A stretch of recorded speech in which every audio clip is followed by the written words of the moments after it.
हम लोग कल चोल काल का इतिहास पढ़ चुके हैं। हम लोग कल क्या पढ़ रहे थे? चोल काल।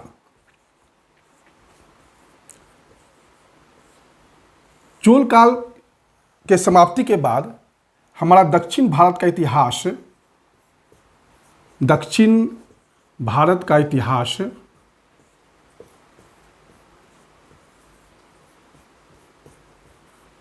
वो जो है लगभग ये मान के चलिए कि 1200 तक समाप्त हो गया। मान के क्या चलिए 1200 एडी तक समाप्त हो गया। उत्तर भारत का इतिहास, उत्तर भारत का इतिहास भी हम आपको 1200 एडी तक पढ़ा चुके हैं। लेकिन एक चीज जो मैंने नहीं पढ़ाया है वह यह है कि इस्लाम का आगमन और अरब आक्रमण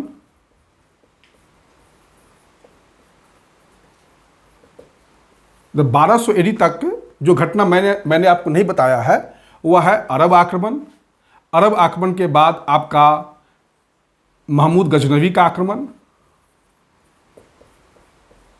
और थर्ड नंबर पर है आपका मोहम्मद गोरी का आक्रमण। ये तीन टॉपिक आपको बाकी है 1200 का इतिहास कंप्लीट होने में। 1200 एडी का इतिहास फिर कंप्लीट हो जाएगा आपका। क्लियर?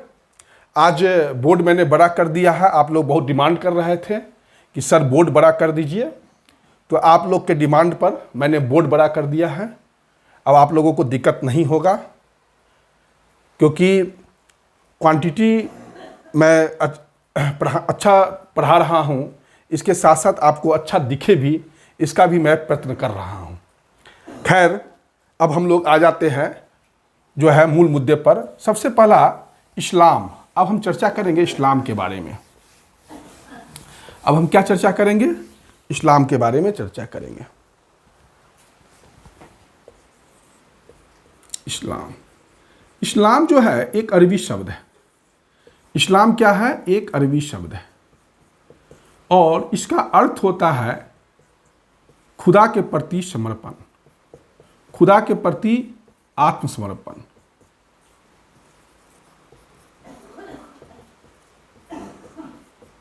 खुदा के प्रति आत्मसमर्पण। इस्लाम क्या है? एक अरबी शब्द है और इसका अर्थ होता है खुदा के प्रति आत्मसमर्पण। देखिए, इस्लाम धर्म के जो संस्थापक थे वो थे हजरत मोहम्मद। कौन थे?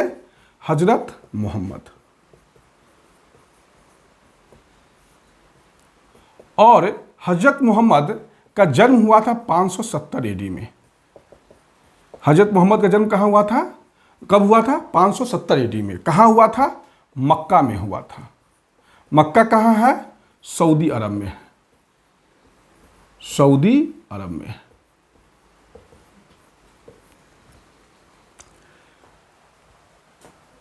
मोहम्मद साहब के पिता का क्या नाम था? अब्दुल्ला। माँ का क्या नाम था? अमीना। और चाचा का क्या नाम था? अबू। ठीक। इसके बाद हजरत मोहम्मद के पत्नी का क्या नाम था? खादीजा।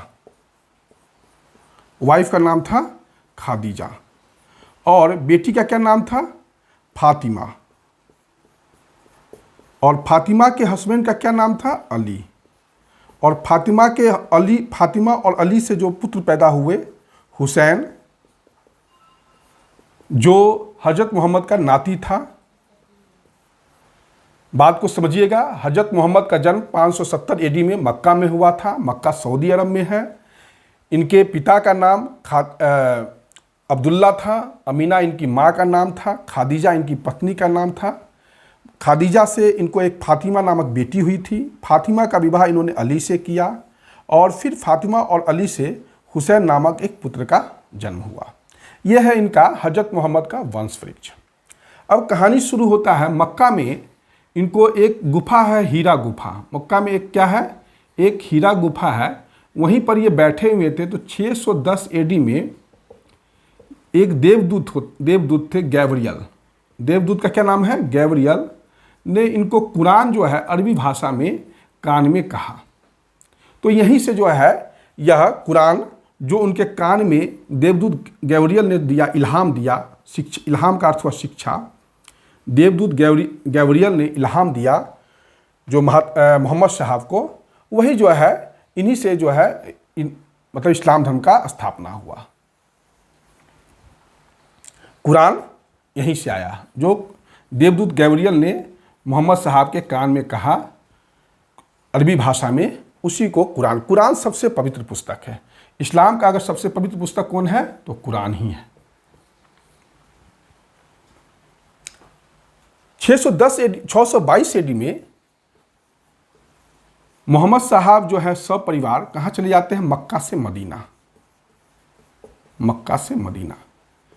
इसको इस्लाम के इतिहास में 622 एडी को हिजरी संबत से नाम से जाना जाता है। जैसे हम हिजरी संबत 622 एडी को हिजरी संबत कहा जाता है। जैसे कि हमारा जो कैलेंडर है जैसे शक संबत पर आधारित है, उसी प्रकार इस्लामी जो कैलेंडर होता है वह हिजरी संबत पर आधारित होता है। ठीक जिस प्रकार हमारा कैलेंडर शक संबत पर आधारित है, उसी प्रकार इस्लाम का कैलेंडर हिजरी संबत पर आधारित है। सब परिवार 622 एडी में ये जो है हजरत साहब सब परिवार मक्का से मदीना चले जाते हैं। मदीना भी सऊदी अरब में ही है। और फिर इनकी मृत्यु मदीना में 632 एडी में हो जाती है। अब मोहम्मद साहब जो है उन्होंने अपना कोई उत्तराधिकारी नहीं चुना था। उनका जैसे अली उनके दामाद थे, लेकिन उन्होंने अली को अपना उत्तराधिकारी नियुक्त नहीं किया था। अली को अपना उत्तराधिकारी नियुक्त नहीं किया था। तो खलीफा का अर्थ हुआ कि मोहम्मद साहब के मृत्यु के बाद उनका उत्तराधिकारी, मोहम्मद साहब के मृत्यु के बाद उनका उत्तराधिकारी। खलीफा का जो अर्थ हुआ, क्योंकि 632 एडी में मोहम्मद साहब की मृत्यु हो गई, तो खलीफा का जो मोहम्मद साहब के उत्तराधिकारी हुए। अब मोहम्मद साहब के उत्तराधिकारी सबसे पहले बने अबू बकर।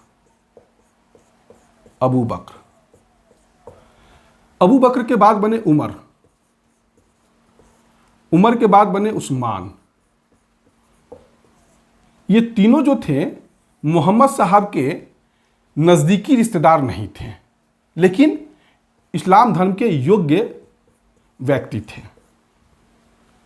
बात को समझिएगा, ये तीनों मोहम्मद साहब के करीबी रिश्तेदार नहीं थे, लेकिन इस्लाम धर्म के योग्य व्यक्ति थे। ठीक। लास्ट जो खलीफा बनते हैं अली। अली क्या है? दामाद है। ये चारों खलीफा जो हैं आप 632 एडी से लेके 661 एडी तक, 632 एडी से लेके 661 एडी तक अबू बकर बने, उमर बने, उस्मान बने, अली बने। अबू बकर उनका मोहम्मद साहब का कोई क्लोज रिलेशनशिप में नहीं था, लेकिन योग्य जो था इस्लाम धर्म का व्यक्ति था। उमर भी वही थे, उस्मान, अली जो थे दामाद थे। शिया का कहना था कि इस्लाम धर्म में खलीफा का पद उन्हीं को दिया जाए जो उनका क्लोज रिलेशनशिप, अपना जो संबंध हो, निकटस्थ संबंध हो। तो शिया कहते हैं कि अली को जो है खलीफा बनाया जाना चाहिए। सुन्नी का कहना है नहीं, जो भी बनेगा वो योग्य व्यक्ति बनेगा, यहां रिश्तेदारी नहीं चलेगी। सुन्नी का कहना है कि रिश्तेदारी नहीं चलेगी, और शिया का कहना नहीं, जब भी खलीफा बनेगा तो वह उनका मोहम्मद साहब का वंशज ही बनेगा। इसी बात को लेकर शिया और सुन्नी में मतभेद होता रहता था। तो सुन्नी वालों ने क्या किया, अली जो उत्तराधिकारी बने थे इनकी हत्या 661 एडी में कर दिया। एक मुभैया नाम का व्यक्ति था, सुन्नी था, उसने जो है इनके दामाद का हत्या कर दिया 661 एडी में। और मुभैया ने जो है अपने आप को उत्तराधिकारी घोषित कर दिया, और उमैयद वंश का स्थापना किया। खलीफा में उमैयद वंश का स्थापना किया। और ये उमैयद वंश जो था 661 एडी से 750 एडी तक था। कब तक था उमैयद वंश? 661 एडी से 750 एडी तक था। और इसका केंद्र कहाँ था? दमिश्क। दमिश्क कहाँ है? सीरिया में।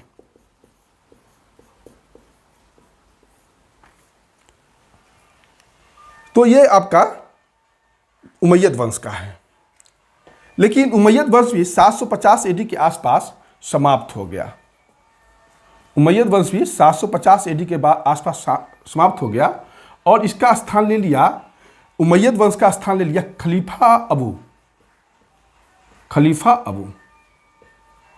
खलीफा अबू का कहना था कि हम लोग जो हैं वही हैं जिस कबीला के मोहम्मद साहब के थे। बात को समझिएगा, खलीफा अबू का कहना था कि हम लोग जो हैं उसी कबीला के हैं जिस कबीला के मोहम्मद साहब हैं, हजरत साहब हैं। और इन्होंने अब्बासी खिलाफत का स्थापना किया। खलीफा का अर्थ खिलाफत ही होता है, मतलब खलीफा अबू बने और अब्बासी खिलाफत का स्थापना किया। और इसकी राजधानी कहाँ है? बगदाद।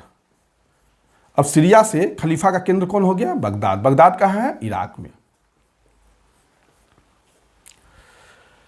यहां तक मेरे ख्याल से आप लोगों को समझने में दिक्कत नहीं हो रहा होगा। देखिए, शिया और सुन्नी का विवाद इतना बढ़ गया था बीच में कि अली का बेटा का नाम था हुसैन। चूंकि अली की हत्या सुन्नी ने कर दिया था, तो सुन्नी जो शिया वाले हैं उन लोगों ने भी हुसैन की हत्या कर दिया। और यहीं से शिया सुन्नी का विवाद काफ़ी तेज़ी से बढ़ गया। 680 एडी में सुन्नी 680 एडी में जो है सुन्नी ने जो है शिया ने हुसैन का हत्या कर दिया। और ये दोनों कारण से जो है शिया और सुन्नी में काफ़ी टेंशन रहता है। ये हुसैन का हत्या हुआ था करबला के मैदान में। शायद मुहर्रम इसी के लिए मनाया ही जाता है, हुसैन के ही याद में मनाया जाता है ना। और ये जो अब्बासी खलीफा है 750 एडी से लगभग 900 एडी तक इनका काफ़ी पावर में रहे। ये खलीफा का भी केंद्र बदलता था, पहले दमिश्क था, उसके बाद बगदाद आ गया, फिर हम आगे बताएंगे कि आगे क्या क्या हुआ। ये तो हो गया। दूसरा बात कि इस धर्म में, इस्लाम धर्म में 5 बार नमाज पढ़ना आपको आवश्यक है। जब रमजान का महीना होगा तो आपको रोजा रखना होगा। रमजान का महीना होगा तो आपको रोजा रखना पड़ेगा और मक्का की यात्रा करना होगा।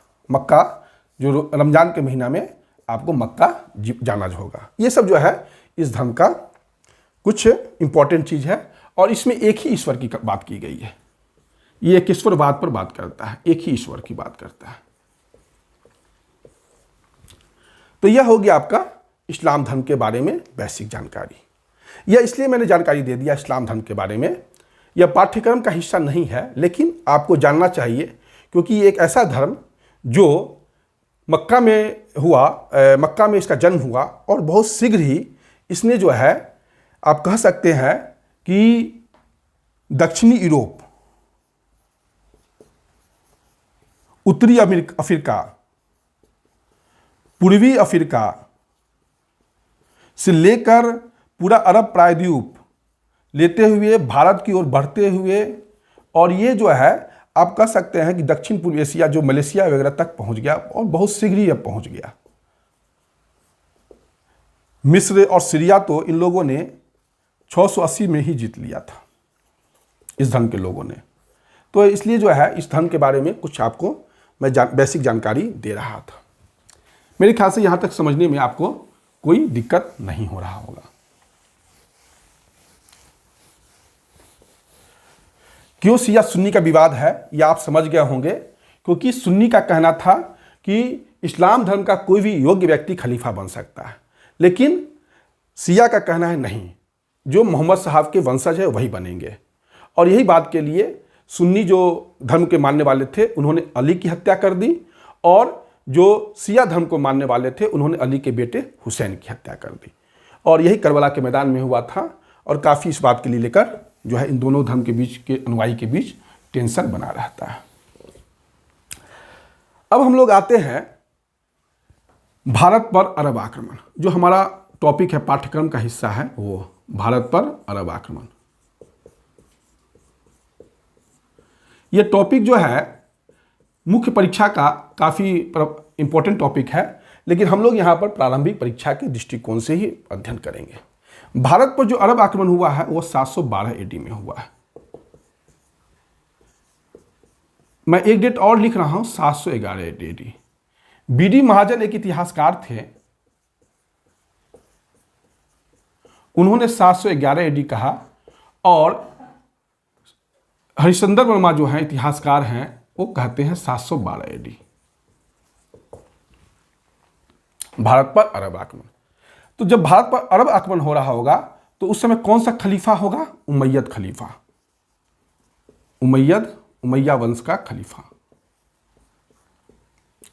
उमैया वंश का खलीफा का अर्थ हो गया कि इनका समय 661 AD से 750 AD तक था। क्लियर? यहां तक कोई दिक्कत नहीं है। केंद्र कहाँ है? दमिश्क है। भारत में अरब आक्रमण 712 AD में हुआ था और अरब शासन जो है आप मान के चलिए कि भारत में 853 AD तक था। अरब आक्रमण 712 AD में हुआ और अरब शासन कब तक था सिंध पर? 853 AD तक था। और 870 AD में अरब का यहाँ पर प्रभाव समाप्त हो जाता है और यहाँ पर जो है इस्माइली मुसलमान जो है कब्जा कर लेते हैं। इस्माइली मुसलमान कब्जा कर लेते हैं। इस्माइली मुसलमान कब्जा कर लेते हैं। 853 AD में जो है यहाँ जो सिंध के जो शासक हैं, अरब शासक हैं, वो जो है खलीफा के प्रभाव से मुक्त हो जाते हैं और यहाँ पर स्वतंत्र शासन जो है स्थापित कर लेते हैं। और 870 AD में सिंध पर जो है इस्माइली मुसलमान का अधिकार हो जाता है।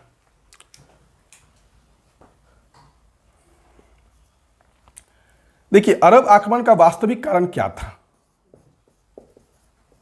अरब आक्रमण का वास्तविक कारण क्या था? देखिए, वास्तविक कारण था धर्म प्रचार। वास्तविक कारण क्या था? धर्म प्रचार। मेरे ख्याल से ये वीडियो आज काफ़ी लंबा हो रहा है। मैं यहीं पर आके इस वीडियो को स्टॉपेज कर रहा हूँ। इसके आगे नेक्स्ट वीडियो में मैं आपको बताऊंगा। धन्यवाद।